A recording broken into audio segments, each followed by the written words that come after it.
que disse Eduardo Domingues? Todos virão. É um momento decisivo.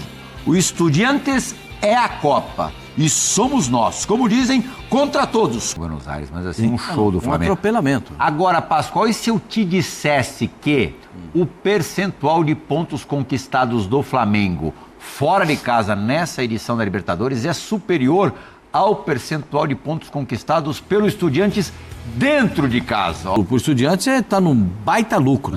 Baita lucro, porque ele ainda levou a perspectiva de em casa se classificar. 2-0, como você diz, era um abraço pro Gaiteiro. Aí um abraço pro Gaiteiro. Esse jogador é difícil da gente substituir no time, quando você tem um jogador assim. E ele voltando pro Flamengo, é um Flamengo que se encaixa melhor dentro dessa ideia do Felipe, como eu estava falando. Então, certamente, um excelente retorno pro Flamengo. O Flamengo tem outros jogadores muito bons. Para os pênaltis, e aí vai ter que contar com o brilho do goleiro argentino Rossi, que é conhecido por ser pegador de pênaltis. Mas Felipe Luiz e a comissão técnica não quer nem pensar nisso, quer garantir a vaga nos 90 minutos e para isso deve ter uma grande novidade. O volante Jorginho foi relacionado, passou por aqui com a equipe e vai estar à disposição para essa partida contra o Estudiantes. Ele treinou normalmente tanto ontem, na segunda-feira, quanto hoje, antes desse embarque, e deve sim formar o meio de campo ao lado do espanhol Saúl e também com Arrascaeta. Os únicos 2 desfalques para o Flamengo nessa partida são do volante Eric Pulgar, que segue em fase final de tratamento ali de uma cirurgia no 5º metatarso, e também do atacante Michael, que está com dores no tornozelo e ficou de fora dessa viagem. Tirando eles dois, todo mundo à disposição de Felipe Luiz para esse confronto importante de Libertadores. E o duelo, Plihal, exclusivo na ESPN no Disney Plus, amigo. Valeu, Jufo, muito obrigado. E trazendo boas notícias, Tetra, a probabilidade considerável do Jorginho voltar ao meio-campo do Flamengo na quinta-feira. O quanto ganha o Flamengo com a volta, com o retorno do Jorginho? Ele livre de qualquer tipo de problema físico, de dores, né, de contusão, a qualidade técnica é um absurdo que o Flamengo ganha com ele, ao lado do Saúl, né, essa dupla deu uma encaixada ali, melhorou ainda mais, né, o potencial desse meio campo do Flamengo. A preocupação é só a parte da marcação, né, porque a tendência é que o Estudiantes, a tendência não, vai ter que vir para o jogo, vai ter que sair para o jogo, está perdendo o jogo. Então, assim, como está fisicamente para aguentar na hora da marcação, da pegada, né, da disputa, da intensidade ali, essa é uma preocupação, mas se ele está bem, tem que ir para o jogo, é líder do time, né, já existe essa liderança, é um capitão sem a faixa, porque os jogadores o escutam muito, a presença dele também impõe muito respeito para o adversário, né. Destacar essa imagem aí é o meu querido Pinheiro, hein. Cara, desde que eu me entendo de jogador no Flamengo, o Pinheiro já estava lá. O Pinheiro é o chefe da segurança, ó, tá ali, esse senhor, um dos funcionários mais antigos do Flamengo, né? Uma pessoa maravilhosa, uma figura querida por todos, né? E é bom que ele está aí conduzindo essa equipe, conduzindo esse time. Devem estar chegando na Argentina, que faça uma viagem maravilhosa e abençoada. E que o Flamengo não tenha problemas fora do campo. Dentro de campo, os problemas que vai ter contra o Estudiantes, o Flamengo tem capacidade, qualidade, competência para superar. Dentro do campo, o que eu vi da equipe do Estudiantes, que vai vir com muito mais gana, com muito mais vontade, vai ter muito aquela coisa da catimba, da raça, da provocação, da disputa. O Flamengo tem competência de jogadores experientes para suportar isso, não entrar no jogo deles. Para eles o melhor vai ser o embate, o confronto, a briga, a discussão, o disse-me-disse, porque na bola o Flamengo é muito melhor. A minha preocupação é o fora do campo. O treinador já está falando muito lá, que o Flamengo está reclamando. O Flamengo reclamou e a própria Conmebol reconheceu a péssima arbitragem. Se a arbitragem não atrapalhar, o Flamengo é muito favorito para classificar. Zé Elias, você quer que eu te fale o que disse textualmente o Eduardo Domingues, treinador dos Estudiantes, em cima do que o Tetra acabou de falar? Sim, por favor, me encantaria. Vou falar em português, tá? Por favor. Porque eu não sou o Paulo Silas, eu não tenho o espanhol fluente, o espanhol perfeito. O que disse Eduardo Domingues? Todos virão. É um momento decisivo. O Estudiantes é a Copa e somos nós, como dizem, contra todos, contra qualquer um, porque não nos importamos com os outros. Nos importamos com o que fazemos e podemos criar para nós mesmos e para o nosso torcedor. Nuestra hinchada, Zé Elias. Eu acho que esse é um recado interessante, né? Muito importante em relação à mensagem que ele quer passar para os seus torcedores, os seus jogadores, mas ele vai ter que se importar com o Flamengo, né? Ele sabe, e eu acho que os primeiros 60 minutos do Flamengo contra o Estudiantes demonstraram a ele que ele tem que ter uma preocupação muito grande com o Flamengo pela qualidade do time, pela força do elenco, pela forma como o Flamengo joga. Eu acho que o Estudiantes é aquele time argentino que vai incomodar. O Zinho falou uma coisa que eu acho que deve acontecer. Vão criar todas as situações possíveis para tentar tirar o Flamengo da sua concentração na hora do jogo, vão provocar jogador, vão tentar jogar da maneira mais argentina, né? Dentro da sua característica, para poder tirar o Flamengo da sua concentração e do seu estado normal. Cabe ao Felipe colocar a cabeça no lugar, e eu sempre falei e sempre acho que o futebol é o seguinte, são 11 contra 11 dentro do campo, Real. Eu gostava de jogar contra a torcida. Então, por exemplo, esse jogo para mim seria ideal, porque eu entraria com a faixa do Rambo. Motivava tanto quanto muito torcida mais. A favor? Não, muito mais. Muito mais. É que agora não dá, né? Agora você não pode fazer nada que o árbitro te dá amarelo, te dá um monte de coisa, Mas eu gostava de jogar contra a torcida assim, gostava de chegar no estádio sendo xingado, porque aí eu levava isso tudo para campo.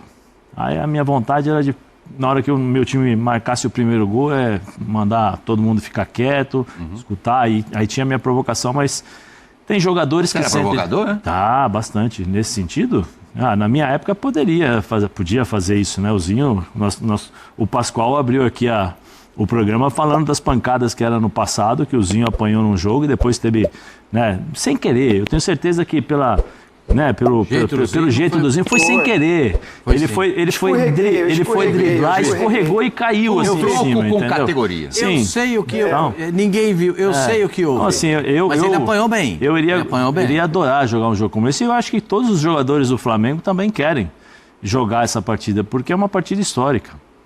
Você faz um jogo lá, ganha bem, porque o Flamengo, se eu não me engano, quando chegou na Libertadores, no final de uma das finais da Libertadores, ganhou de times argentinos dentro da casa deles também, com uma facilidade enorme. Então, eu continuo acreditando.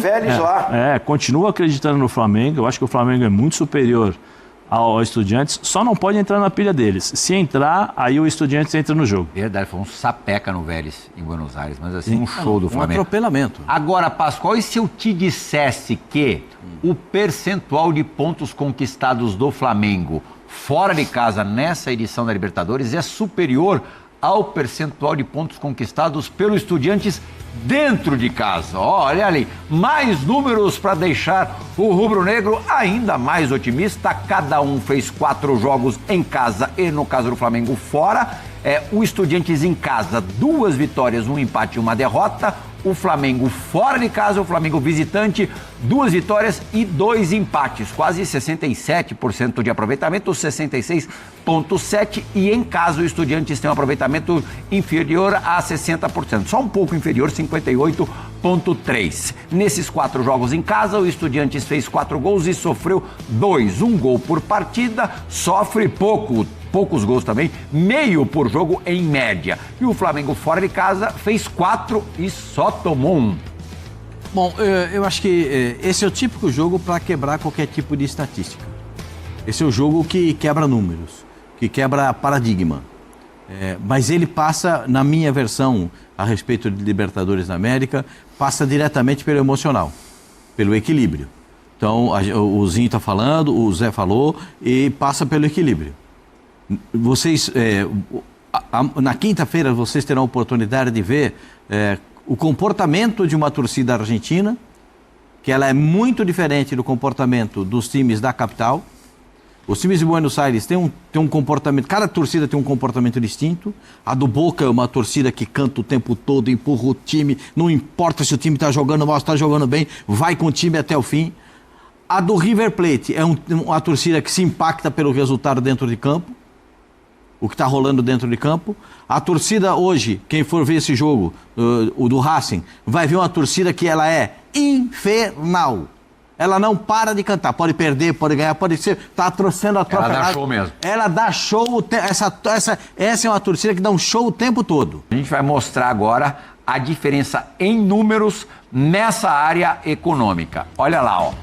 Números dos elencos de Estudiantes e Flamengo. Fonte é o Transfer Market. Valor em reforços para esta temporada. O Estudiantes investiu 131 milhões e 600 mil reais. O Flamengo, 306 milhões de reais. Valor de mercado dos elencos. O Estudiantes vale menos de 300 milhões de reais, 287,6. O Flamengo mais de 1 bi, bem mais de 1 bi, 1 bilhão 231 milhões de reais. Idade média dos elencos, aí há uma certa igualdade, um certo equilíbrio. O Estudiantes tem a média um pouquinho abaixo, 27,3, o Flamengo 28,4. Números aí curiosos, mostrando as diferenças e esse ponto relativamente em comum da média de idades dos dois times, dos dois elencos. Mas assim, essa diferença financeira, né? É só você ver a qualidade dos elencos, né? Eu acho que assim, até a própria imprensa argentina trata o Flamengo como favorito a título, né? Então, assim, o poder de investimento do futebol brasileiro, o futebol brasileiro vai na Argentina, pode perder para um time europeu, né, que vai lá contratar um atleta, mas o futebol brasileiro traz os melhores jogadores da Argentina que não vão para a Europa, ou que mapeando pega antes de ele ser visto pelo futebol europeu.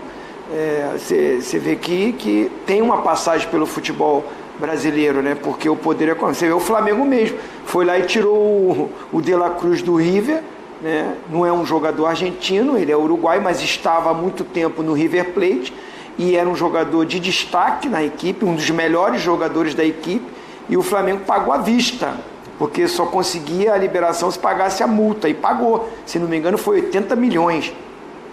Uma contratação altíssima. Então, o poder financeiro, né, de Argentina e Brasil, a moeda, né, o momento que os países vivem também são diferentes. Então, os clubes brasileiros também melhores estruturados e com alguns clubes aqui com SAF, né? Agora na Argentina começa isso. Então, há uma diferença sim. Só que a gente brinca muito aqui, né, sobre a coisa que o Pascoal fala do incomparável, eu falo do Palmeiras, o confiável, mas a gente sabe que na hora que o juiz apita e começa o jogo, a atmosfera do jogo, por ser só uma partida, ser só um jogo, muitas coisas podem acontecer no jogo que essa superioridade não aparece tanto. Você vê que no jogo no Maracanã, o Flamengo foi muito superior. No primeiro tempo, se tivesse feito os gols, se tivesse matado o jogo, a vantagem poderia ser maior. Mas com a interferência da arbitragem, que é uma coisa que no futebol pode acontecer, com a expulsão de um jogador a menos, as coisas mudam e aí se equiparam. Por isso que eu estou falando, o jogo de quinta-feira vai passar muito por isso. O Zé Elias foi muito feliz no que ele falou. O Flamengo tem que ter sangue frio para um momento, não é sangue frio para disputa, não. É raça, é vontade, é pegada, mas o sangue frio é de não entrar na provocação do adversário. Porque a maneira deles igualarem o jogo é ir para esse confronto de empurra, de discussão, de catimba, da torcida em cima, de criar um clima de guerra e esquecer a bola. Então o Flamengo tem que entrar firme, duro, né? Tem que entrar concentrado agora para jogar futebol, porque com a bola o Flamengo é muito melhor. Mas é difícil ter esse tipo de sangue frio, essa coisa do momento de decisão, né? que o jogador do Flamengo também entra com aquela pilha da classificação, de buscar a classificação. Tem eu falo, só um gol de diferença. Se o Flamengo fizer um gol logo de cara, como fez no Maracanã... Diante do que aconteceu no Maracanã, perder por um gol de diferença para o Estudiantes foi um super prêmio, né? Não, por Estudiantes está num baita lucro. Baita lucro, porque ele ainda levou a perspectiva de em casa se classificar. 2-0, como você diz, era um abraço pro Gaiteiro. Aí um abraço pro Gaiteiro, 2-3-0. Se o Flamengo tivesse sacramentado o placar do primeiro tempo, aí já tinha resolvido essa parada aí, já não tinha solução nenhuma. A gente chegou nessa terça-feira para fazer a cobertura um pouco antes do Flamengo. O Flamengo chegou em La Plata mais ou menos umas 8h pouca da noite e está agora se alocando no hotel, né, fazendo todo esse processo de check-in e tudo mais. Flamengo que tem novidades, né, Bené? Acho que é importante a gente falar, uma preocupação que a torcida do Flamengo tinha era para esse retorno do Jorginho. O Jorginho viajou com a delegação, está aqui em Buenos Aires, ele fez a atividade com o grupo, hoje, né, foi a campo, deu um passo nessa recuperação. O Flamengo encerra a preparação para essa partida na quarta-feira, faz um treinamento aqui em Buenos Aires, e aí sim vamos ter o martelo batido por Felipe Luiz para essa relação do Jorginho, e a expectativa é de que Jorginho seja sim relacionado, e é um grande reforço para o Flamengo, ele que não entra em campo desde a goleada contra o Vitória, né? Aquela goleada histórica pelo Campeonato Brasileiro, ele sentiu um pouco depois daquela partida, né? Logo no final da partida, iniciou o tratamento, ele fica fora daquela partida contra o Grêmio um pouco antes da data FIFA, e desde então ele não retornou ainda. Então, o processo todo sendo feito para que ele esteja à disposição na quinta-feira do Felipe Luiz, e aí, estando à disposição, há uma grande expectativa de que ele volte ao time titular e forme ali o meio-campo com o Saúl. Já dei uma pincelada, tá? Só porque a Camila gosta, já falei um pouco antes até dessa preparação, né? Mas tenho certeza que amanhã, ao longo da programação, a gente debate mais o que o Felipe Luiz pensa desse treino, porque, como eu falei, né? Tem treino amanhã para definir o time ainda. Nem precisei perguntar ainda de escalação, Letícia já trouxe as informações pra gente, porque, claro, até quinta-feira, como ela lembrou, tem um treino ainda amanhã, mas já é um retorno importante, né, Jéssica? Pensando, né, nas últimas formações, na ausência que o Jorginho tem feito, né, nas funções que ele faz dentro do time do Felipe, ainda que haja ainda essa dúvida, vai ter condições de voltar como titular, mas é uma opção muito importante pro Felipe, pensando no resultado fora de casa, né? E ele encaixou como uma luva na dinâmica de jogo que o Felipe gosta de ver o Flamengo jogar. E não acho que tem alguém no elenco que consiga suprir o que o Jorginho faz, não só em qualidade, que a gente sabe, com a bola no pé, mas ele consegue fazer essa saída de jogo, essa primeira fase de construção da jogada, com muita velocidade, né? Então o jogo não para nele, na verdade ele acelera o jogo com facilidade, né? Sem ele ter que carregar a bola. Num passe que quebra linhas, ele é uma visão de jogo muito boa e ele participa lá na frente também, né? Então esse jogador é difícil da gente substituir no time, quando você tem um jogador assim. E ele voltando para o Flamengo, é um Flamengo que se encaixa melhor dentro dessa ideia do Felipe, como eu estava falando. Então certamente um excelente retorno para o Flamengo. O Flamengo tem outros jogadores muito bons no seu elenco, que também conseguem se apresentar bem, mas na dinâmica que o Jorginho dá, na posição que ele tem ocupado, mesmo quando tiver o Pulgar de volta, vai ser difícil escolher quem joga. Dois jogadores bem diferentes, vamos falar. Mas quando tem Saúl para colocar nesse time também, é tanta gente boa para colocar, a Arrascaeta, alguém vai acabar sobrando, né? Não acho que vai ser o Jorginho em nenhuma das dinâmicas, porque ele é um jogador que entendeu a proposta do Felipe e consegue executar com muita qualidade. Acho que muda o patamar do time, né, Richarlison? Quando você tem o Jorginho, até pela questão da experiência também que ele traz num jogo tão importante como esse. Tem muita coisa que o Jorginho agrega para esse time do Flamengo, né? A Jéssica já salientou algumas que é importante, mas eu vou mais além. Num jogo onde o Flamengo vai precisar muito dessa posse de bola, o Flamengo não pode deixar a bola com o Estudiantes. Não é a característica do Estudiantes, não é. Mas se o Flamengo deixar a bola com o Estudiantes, vai sofrer muito mais do que o necessário. E o Jorginho é esse jogador que vai ter essa posse, vai saber trabalhar, vai saber alongar, vai saber achar um passe entre linhas, vai saber acelerar quando tiver que acelerar, vai ter que saber movimentar a bola numa linha de 3 zagueiros para aliviar alguma coisa. Então, assim, o Flamengo ganha muita coisa. Qualidade técnica, não precisa falar. O Jorginho com a bola no pé, ele é algo absurdo. É um patamar diferente de todos aqueles que a gente tem visto aqui no futebol brasileiro. Agora, pela importância do jogo, eu acho que ele agrega muito mais ainda. O Flamengo precisa desse jogador para entender o jogo, as nuances que esse jogo vai propor para o Flamengo. Os 90 minutos, a gente sabe que tem vários joguinhos nesses 90 minutos. E o Jorginho entende muito rápido. O feeling dele é, opa, agora eu preciso acelerar. Opa, não, agora eu preciso cadenciar. Opa, agora eu preciso achar um passe entre linha para o Arrascaeta entrar no jogo. Então, essas coisas que o Jorginho traz para o Flamengo, com certeza amanhã, se caso ele for titular, vai aumentar mais ainda o patamar do Flamengo. A gente tem visto, né, Letícia, pelo menos no primeiro jogo, né, no Maracanã, o Felipe optou pela formação com o Arrascaeta e o Pedro, até porque os dois, né, têm sido muito importantes, principalmente o Arrascaeta em número de gols, de assistência, enfim, tem sido alguns dos principais jogadores desse time em partidas decisivas.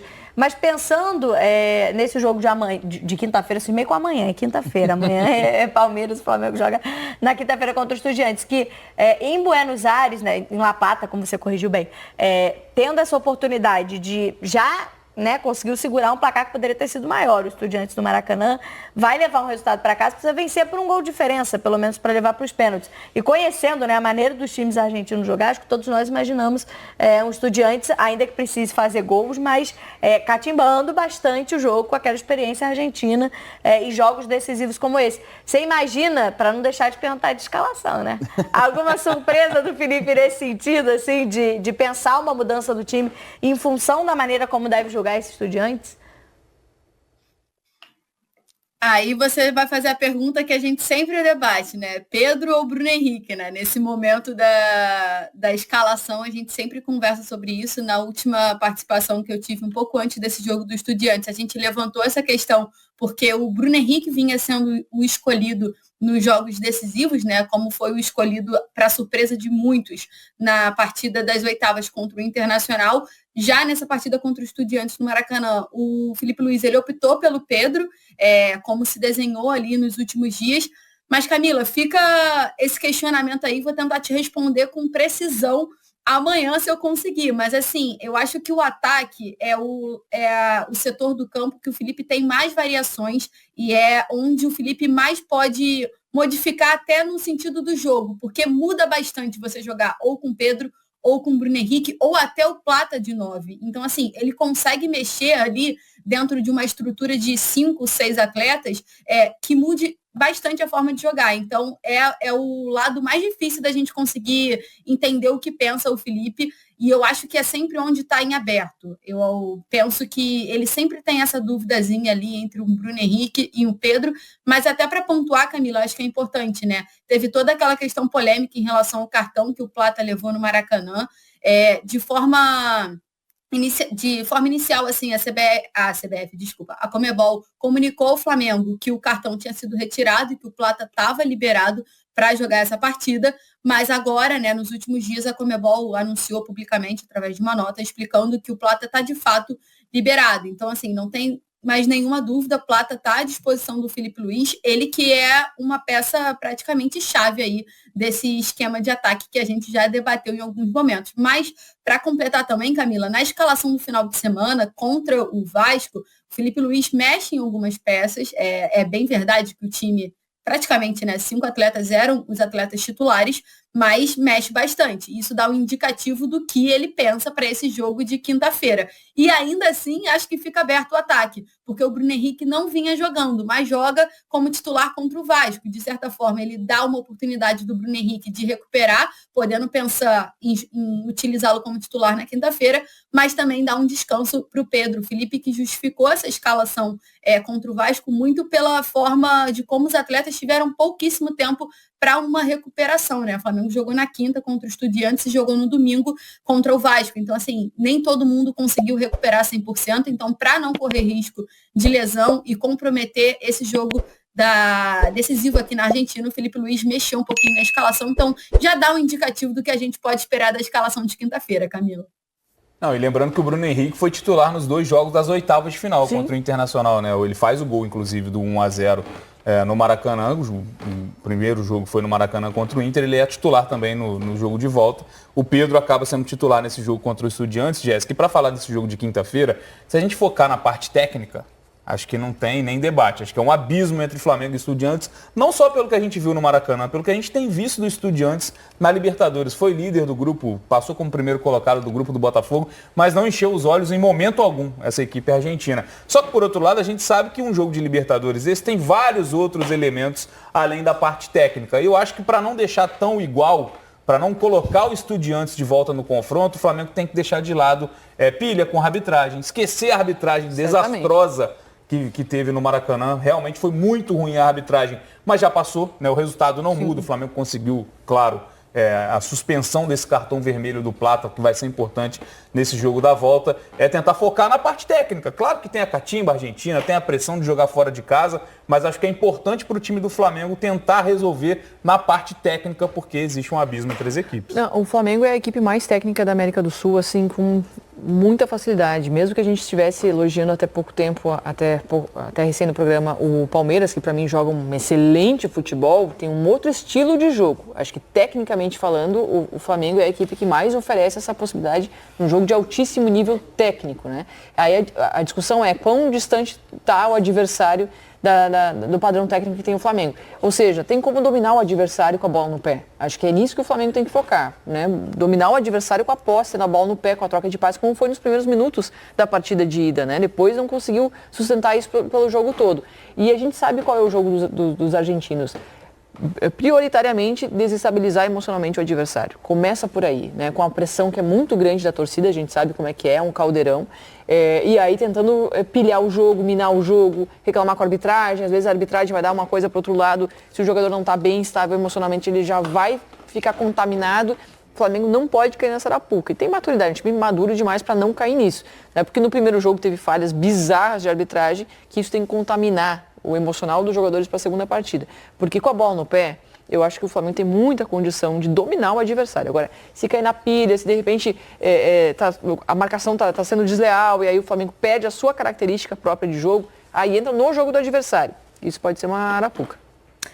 Obrigada, Letícia, pelas informações com a gente direto de Buenos Aires. Ainda vamos perturbar muito essa semana para saber a escalação até quinta-feira, para ter novidades desse time. Bom trabalho para você aí em Buenos Aires com a equipe do Flamengo na quinta-feira, esse confronto contra os Estudiantes lá na Argentina.